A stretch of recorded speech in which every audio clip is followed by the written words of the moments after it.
समर्पण शुभमंगल सावधान शुभमंगल सावधान।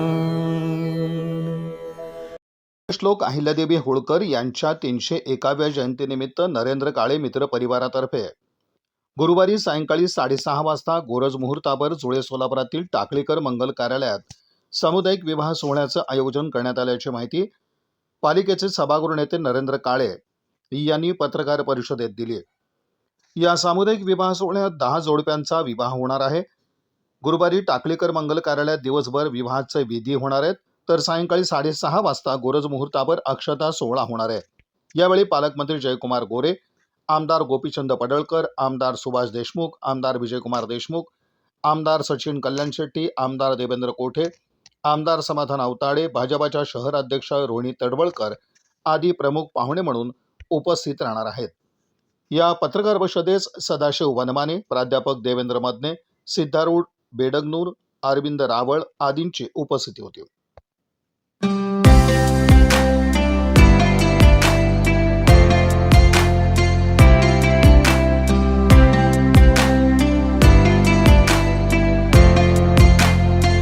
गेल्या वेळेस आम्ही मूर्ती वाटपाचा कार्यक्रम ठेवला होता।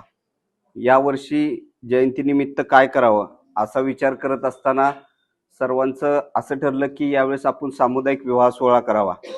मग सामुदायिक विवाह सोहळा करायचं ज्यावेळेस आम्ही ठरवलं, मग नोंदी येतील का, सहभाग मिळेल का, असं सगळं हे चालू झालं। पण सगळ्यांनी ठरवलं की काय 2 जरी आले तरी आपण यावेळेस सुरुवात करूया।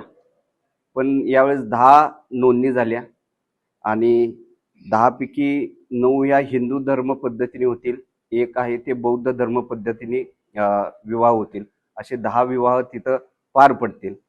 आपण या 10 जोडप्यांना सरांनी सांगितलं तसं संसार उपयोगी भांडी असतील, मणी मंगळसूत्र असतील, जोडवे असतील, कपडे असतील, बूट चप्पल, असं सगळ्या पद्धतीचं त्या विवाह सोहळ्यात त्यांची व्यवस्था करतोय। तसंच येणाऱ्या वराडींची सगळ्यांची जेवणाची व्यवस्था आपण करतोय आणि 6:30 वाजता आपण अक्षता सोहळा आपण ठेवलेला आहे।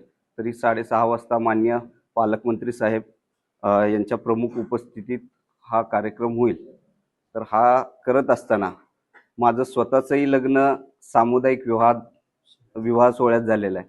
आज आम्ही विवाह सोहळा करत असताना आम्हाला सगळ्यांनाच फार आनंद वाटतोय की आपण ही एक चांगलं काम किंवा जी चळवळ आपण सुरुवात केली होती त्या चळवळीचा एक मोठा भार आम्ही सगळेजण मिळून, आमची जी टीम आहे ती सगळेजण उचलतीये। कारण आमचीही एवढी ताकद नव्हती की आम्ही हे करू शकेल का किंवा हे होईल का, पण सगळ्यांनी आम्ही हातभार लावून सगळ्यांनी सहकार्य करून एक चांगल्या पद्धतीचं आम्ही नियोजन केलंय। आणि उद्या आपल्या माध्यमातून सर्वांना विनंती करतो की वधूवरांना आशीर्वाद देण्यासाठी सगळ्यांनी यावं।